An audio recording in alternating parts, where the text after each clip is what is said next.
Halo teman-teman info fotografi, apa kabarnya? Ketemu lagi dengan saya Ence Chin dan Erwin Mulyadi. Halo. Ya, kali ini kita akan membahas ya kesan pertama kita terhadap kamera yang keren banget ya, yaitu Sony A7S Mark III yang pada akhirnya mampir juga ya di info fotografi meskipun sudah launching global, sudah launching Indonesia, akhirnya nyampe juga A7S Mark III ini. Thank you banget Sony Indonesia sudah nganterin kamera yang luar biasa ini kepada info fotografi untuk kita bahas. Yes. Di review kali ini kita hanya akan membahas tentang apa sih keistimewaan dia dan juga fisiknya, walkthrough-nya, sistem menunya yang berbeda sekali dengan A7 yang lain dan mungkin perintilan yang lain ya yang mungkin teman-teman belum tahu. Yeah. Jadi saksikan sampai habis. Stay tune.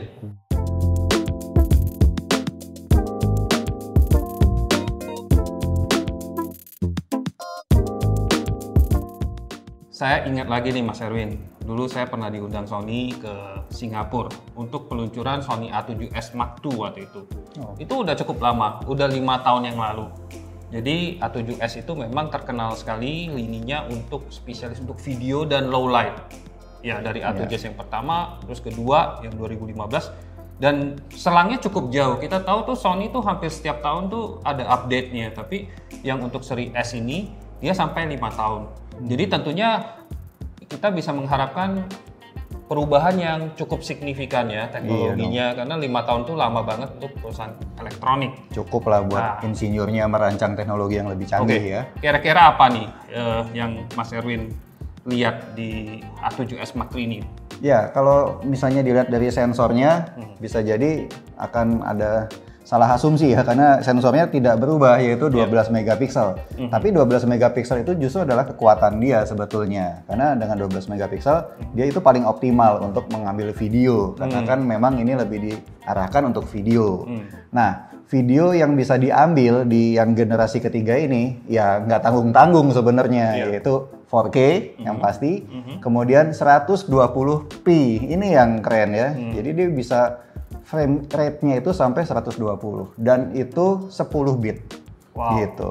Bisa di-record internally dan itu tidak ada lawan sampai sekarang ya. Kamera foto yang bisa rekam seperti itu ya. Dan kalau mau yang uncrop, kita bisa juga ambil 4K 60p.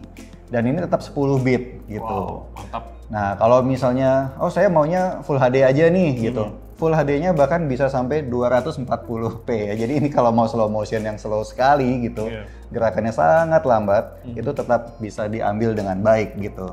Oke. Ya, nah terus ya, itu semuanya bisa direkam langsung ke memory card gitu. Nah, bila kita bisa pakai eksternal melalui HDMI, jadi direkam secara eksternal, bahkan kita bisa mengambil videonya yang raw gitu.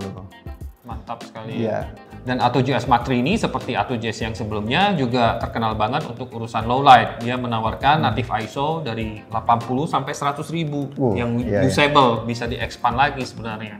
Nah, itu keren banget lah untuk teman-teman baik untuk fotografi maupun videografi ya di kondisi yang sangat gelap. Oke Mas Erwin, sekarang kita coba bedah nih ya. Desainnya itu apa nih yang berbeda dari A7 sebelumnya itu? Ya ini mesti yang ditunggu-tunggu sama pemirsa sekalian ya, karena bisa langsung melihat dari dekat nih ya. Yang pasti desainnya masih ada kesamaan dengan generasi sebelumnya atau A7 yang lain ya, gitu. Tapi ini terlihat lebih tebal ya, dan gripnya juga semakin mantap nih dipegang, semakin gitu. dalam dan ya enak sekarang. Kemudian di atas ini ada tombol video. Kalau yang A7 yang lain kan biasanya C1, C2.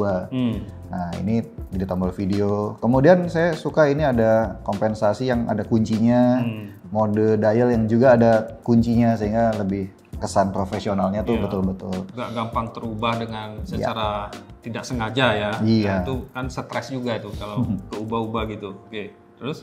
Iya, di belakang atau kita lihat di dialnya dulu ya. Dial di depan ada satu, di atas pakai jempol kita putar gini ada, dan pakai jempol yang di belakang ada. 3 dial. 3 dial. 3 dial. Oke, mantap. Lengkap lah. Ya, Lalu? plus joystick. Nah, ini ada joysticknya. Joystick juga ada, kiri kanan multi selector begitu. Ya, bisa dipencet juga joysticknya. Oke. Kemudian tombol yang besar ini AF on, ini penting dan enak kalau dia ukurannya sebesar ini ya. Untuk tracking objek, dan tombol-tombolnya saya rasa sedikit lebih besar daripada yang Sony A7 yang sebelumnya. Ya, ini mungkin untuk menjawab teman-teman yang sering harus pakai glove ya untuk keadaan yang sangat dingin. Jadi tombol-tombol yang besar ini sangat membantu dan ada kesan taktilnya karena kalau kita pencet tuh ada kayak spongy gitu ya. Jadi ada membal-membal gitu. Jadi kayaknya lebih kerasa kita sudah nekan gitu loh. Nah, yang paling menarik ini nih. Apa tuh? Nah, ini ya mungkin teman-teman juga bingung ya kenapa kita sangat excited dengan ini, karena untuk kamera-kamera Sony Alpha 7 ya, bahkan Alpha 9 itu nggak ada layar yang bisa begini, hanya A7C yang baru ya, sama A7S Mark III. Jadi ini memudahkan sekali untuk fotografi low angle, high angle, ataupun juga tentunya untuk video supaya kita bisa ngelihat diri kita untuk selfie, vlogging, dan di sudut-sudut yang sulit tentunya. Ya. Ini ada pintu untuk mengakses memory card, tapi ada bukaannya nih. Ini bagus sekali ya. Ada locknya nih ya. Iya, untuk membukanya kita mesti buka locknya dulu, open, lalu begini, baru kebuka. Secure sih. Ini lebih aman lagi ya. Jadi harus di ini dulu, buka dulu. Geser dulu lah istilahnya. Oke, di dalamnya kita melihat di sini ada dual slot ya. Di mana di sini kita bisa pasang dengan SD card ya, seperti biasa, dan UHS 2 untuk dua slot ini. Dua-duanya ya. Dan juga ada semacam icon yang berbeda nih, kartu yang berbeda, yaitu kartu CF Express Type A. Wah, itu sesuatu yang unik ya. Soalnya CF Express Type A ini saya baru tahu elektronik cuman ini doang yang pakai kamera. Misalnya pakainya Type B atau SQD. Nah, tapi keuntungan dari yang Type A ini adalah dia ukurannya tidak terlalu beda sama SD card. Jadi muat juga. Kita tahu memang Sony itu sangat terobsesi dengan membuat kamera yang kalau bisa sekecil mungkin. Jadi dia pakai CF Express Type A, ataupun kalau teman-teman punya SD card bisa dipakai lubangnya sama. Oke, berarti bisa terima dua jenis kartu ya. Iya, itu mantap sekali. Oke. Terus sisi kiri? Ada apa aja nih ya? Wah, agak tebal ini ya. Iya, banyak pintu-pintunya ya. Kita jelajahi aja satu-satu. Apa yang menyebabkan dia jadi tebal? Pertama ada microphone jack ya. Ya kan? Terus apa lagi? Ya. Kemudian ini ada lambangnya, headphone. Ada headphone jack lengkap untuk audio. Ini pintunya satu-satu ya? Satu-satu. Jadi seal-nya lumayan bagus di sini. Ada ada cas ya, USB-C, kita bisa charge, dan multi ini untuk multi interface ya kelihatannya ya. Mungkin untuk koneksi yang lain lagi. Nah, kemudian yang seru nih yang gede ini nih. Nah, ini tutup dulu. Yang gede ya. Yang gede ini ternyata ada full size HDMI. Nah, ini juga baru kita temuin di Sony Alpha 7. Biasanya mereka pakai micro sama dengan yang A6000-an. Jadi oke banget lah untuk teman-teman yang videographer profesional.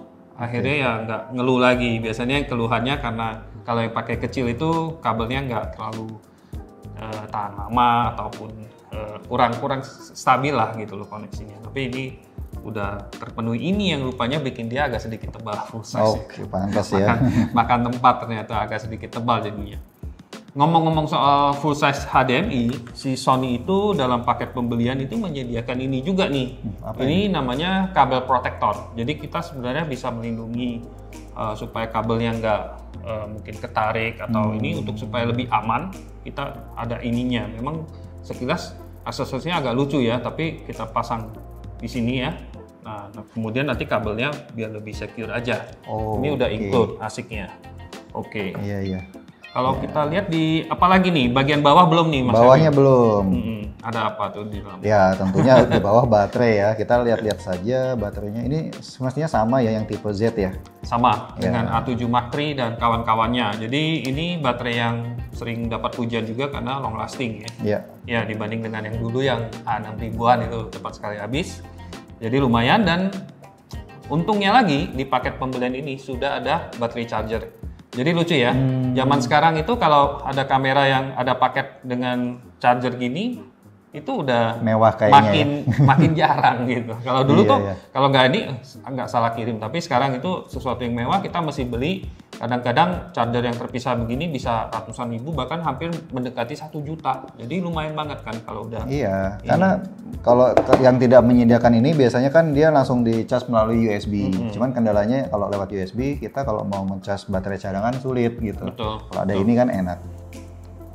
Lah, ini lagi ngapain? Lagi nyobain apa nih? Jendela bidiknya bagus banget. Iya. Tajam, besar dan detail ya. Tajam, besar dan detail. Iya. Ya, memang kalau kita lihat spesifikasinya, ini mungkin world first, yaitu dia punya resolusi sampai 9 juta titik. 9. Setahu saya kalau yang dulu tuh paling 2,3 itu umum ya. Nah, itu udah istilah ubiquitous. Semua kamera tata ini. Terus yang agak profesional, yang agak canggih biasanya 4,4 atau 5,7. Nah, itu mulai banyak yang 5 jutaan, tapi ini udah lebih lagi tuh. Jadi dia secara pixelnya 2000 lebih. Jadi istilahnya kalau kita lihat gitu. Dan sebenarnya pixel resolution itu bukan segalanya juga. Yang penting juga magnification-nya. Kalau misalnya pixelnya rapat, tapi kalau misalnya lihatnya terus kayak terowongan kecil banget, itu kan kurang nyaman. Jadi kalau yang ini gimana?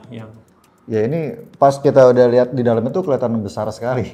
Ya. Bener-bener besar kayak kita nonton bioskop aja ya. Jadi bukan kayak terowongan yang tadi dibilang gitu, langsung kayak nonton bioskop gitu luas gitu ya. Iya, jadi teman-teman pasti akan senang sekali ya untuk rekam video, untuk ngecek fokusnya, memastikan exposure dan sebagainya.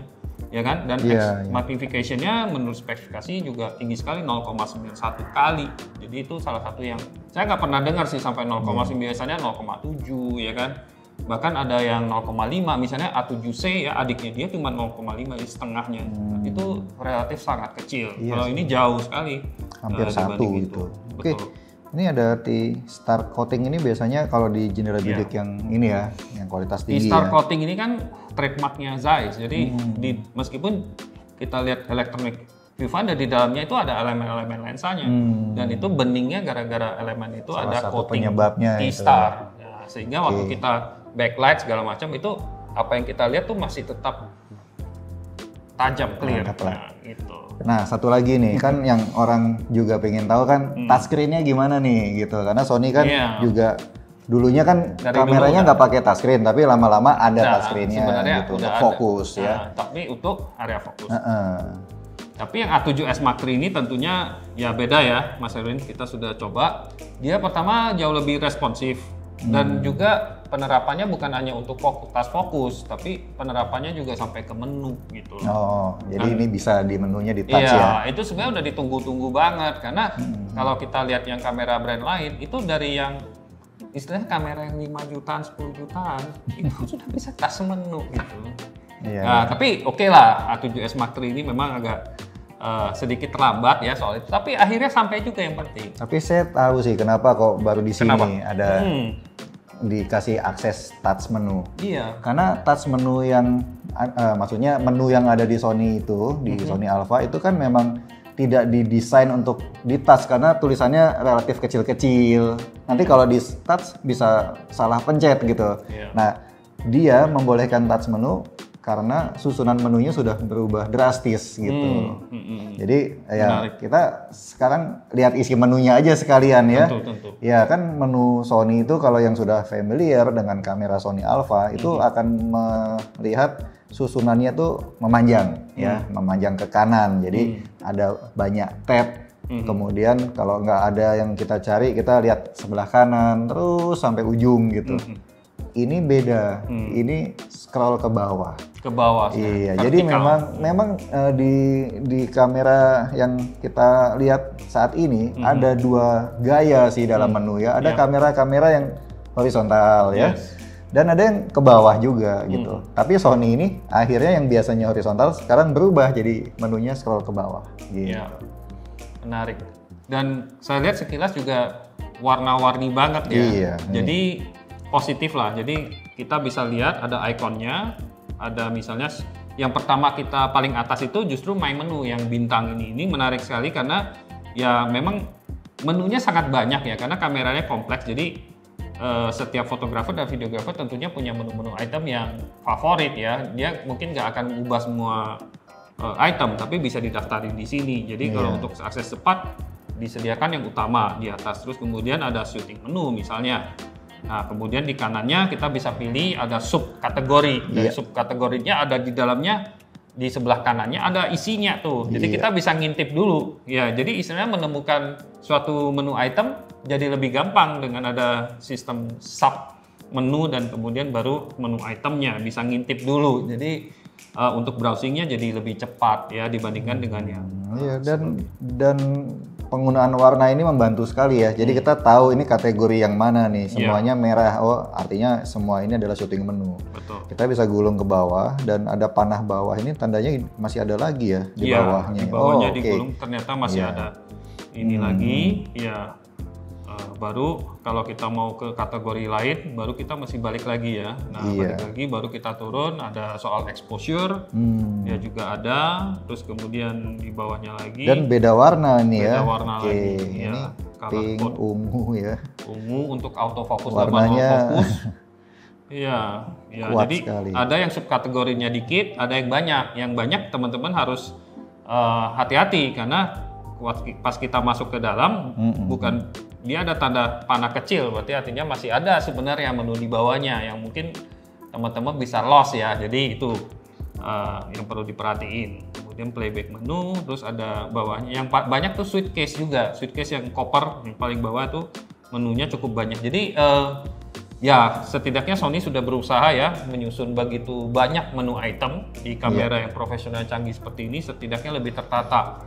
Ya memang harapannya memang kedepannya Sony yang lain juga mengikuti setidaknya seperti ini daripada yang sudah ada. Meskipun kalau mau disempurnain lagi ya tentunya ya tetap aja bisa ya, tidak ada menu yang sempurna. Nah, tapi yang keren juga kan kita bisa touch sekarang kan. Jadi kalau misalnya menunya image quality, kita bisa langsung touch, masuk ke dalam, kita langsung pilih. Jadi dulu kan masih mengandalkan tombol-tombol banget ya untuk keluar masuk itu dan akses itu. Ada satu hal yang menarik juga, yaitu di sini ada tulisan, bukan tulisan sih, simbol ya, bahwa kalau ini tombol untuk menghapus ya, tombol delete ini ada tanda tanya. Nah, itu artinya help. Kalau saya pencet ini ada penjelasan. Jadi misalnya kita lagi ya menemui satu menu yang ini artinya apa ya? Ya kita pencet tombol delete ini nanti muncul penjelasan singkat. Ya siapa tahu jadi lebih ngerti, oh ini tuh untuk apa gitu. Daripada kita melihat manual ya, mungkin kita di lapangan mau buka manual lagi repot. Kalau kita bingung ini sebenarnya buat apa setting ini, kita bisa tekan itu. Memang beberapa hal itu sangat informatif, kita bisa terbantu. Tapi nggak semua menu item help-nya bagus ya. Kadang-kadang dia terlalu singkat atau terlalu simplify gitu. Iya mungkin. Tapi itu masih bisa ditingkatkan lah. Yang penting ada sesuatu yang baru ya dan membantu gitu. Kita apresiasi lah di situ ya. Alright. Oke. Sekarang kita akan bahas tentang IBIS-nya ya. Oh iya. IBIS-nya salah satu feature yang menjadi umum ya. Sejak A7 Mark II kan ada stabilization-nya, A7S Mark II juga ada. Jadi A7S Mark III tentunya ya harus ada juga, kalau enggak nanti kok dihilangin gitu ya. Jadi 5 axis stabilization memang membantu sekali untuk foto dan video, terutama kalau kita pakai lensa yang panjang banget atau kondisi low light. Dan di Sony ini tetap ada. Nah, cuman ada peningkatan yang lain nih tentang stabilization. Pertama adalah dia sudah memiliki gyro system, jadi dia juga ada tracking tentang gerakan kita tuh. Jadi misalnya kita mundur, maju, terus kemudian dia tahu lensa apa yang kita pakai, dia save ke file, terutama videonya tentang pergerakan kita. Nah nanti itu bisa diproses di software. Sekarang ini softwarenya hanya dari Sony, namanya Catalyst Browse. Tapi kedepannya karena gyro data ini akan di-sharing ke software-software lain, mungkin yang Adobe seperti Premiere atau Final Cut Pro dari perusahaan-perusahaan software yang lain, dia akan bisa menggunakan gyro datanya itu untuk menstabilkan lebih bagus daripada yang yang biasa. Kalau yang biasa itu electronic stabilization tanpa gyro data itu nanti jadi aneh, jadi ada distorsi atau warping, orang bilang warping efek, ujung-ujungnya jadi nggak elok, malah mendingan nggak pakai stabilization. Jadi itu suatu yang sangat membantu. Dan kedua adalah adanya pilihan aktif dan standar. Jadi itu adanya sebenarnya di kamera compact yang justru ada seperti RX0, Mark II, terus kemudian di ZV-1. Justru itu pilihan-pilihan yang ada itu di kamera-kamera Sony yang nggak punya 5 axis stabilization, tapi ini juga ada. Jadi ya bisa dibilang lengkap. Pilih aktif jadi gimana? Kalau yang aktif, kalau kita pilih, kalau kita misalnya gerakannya banyak tuh, itu kan shaking-nya otomatis lebih banyak. Misalnya kita lagi di atas mobil ataupun kita jalan tapi kondisinya goyang-goyang, itu akan dia dengan gyro data itu berusaha untuk menstabilkan. Dan kerennya lagi untuk settingan tertentu, misalnya di 4K apa gitu, kalau biasanya electronic stabilization kita tahu dia strategi kamera atau software kan mengcrop ya. Tapi dengan 12 megapiksel itu ternyata masih ada sedikit celah dia untuk ini. Jadi hasil akhirnya tetap tidak ada crop. Ya. Mantapnya di situ tentang stabilization. Setelah saya lihat-lihat di menunya di image quality untuk foto. Nah, ternyata di sini kita bisa pilih JPEG, tapi juga ada Hive nih, ya. Ini ada Hive dan ada 2 Hive-nya Mas Erwin. Hive 420 dan Hive 422 selain JPEG. Nah, apa itu Hive ini, Mas Erwin? Ya ini kalau untuk foto kan memang kita selama ini sudah sangat umum dengan JPEG ya. JPEG itu sebenarnya udah teknologi kompresi gambar yang lama. Dan sebenarnya bukan yang terbaik sih, tapi ya udah terlanjur semua orang udah pakai gitu. Nah memang banyak keinginan untuk bikin penggantinya JPEG, tapi belum sampai ada yang sepopuler JPEG. Nah salah satu yang lagi dicoba adalah Hive ya, atau apa ya, High Efficiency Image File gitu kelihatannya sih ya. Nah itu tuh seperti sebuah pengembangan dari JPEG yang ya bitnya lebih, dynamic range-nya lebih, tapi image size-nya atau file size-nya itu tidak jadi lebih besar gitu. Itu menarik sih, tapi memang satu, tidak semua kamera memberikan Hive ya, jadi hanya sedikit lah kamera yang mau menyediakan ini gitu. Yang kedua memang tidak mudah untuk melihat hasil foto yang diambil pakai file Hive, karena ya saat ini belum banyak ekosistemnya, misal softwarenya atau apa. Tapi saya yakin sih di masa depan ya Hive ini akan lebih meluas. Karena kalau misalnya Hive tidak diterima, terus orang mesti memulai develop file baru lagi, ya buang waktu. Ini kenapa enggak ya? Betul. Sekarang kita tahu brand ternama sudah mendukung Hive ini kan, mulai nanti mungkin kedepannya makin banyak. Iya, asal ada yang mau memulai kan jadi enak gitu. Masuk akal sekali dengan ukuran file yang sama, tapi kualitasnya lebih dari JPEG. Ya siapa yang nggak mau ya kan? Iya. Tapi ini ada 422 ini pilihan ini. Itu kayak kualitas warna samplingnya video ya, karena memang kelihatannya untuk saat ini tuh warna semakin dianggap penting, makanya yang dulu ya chroma subsampling yang 420 itu memang terasa sudah ya karena dulu itu akibat memory card kan dulu kecil, kekuatan komputasi di dalam kamera juga nggak setinggi sekarang.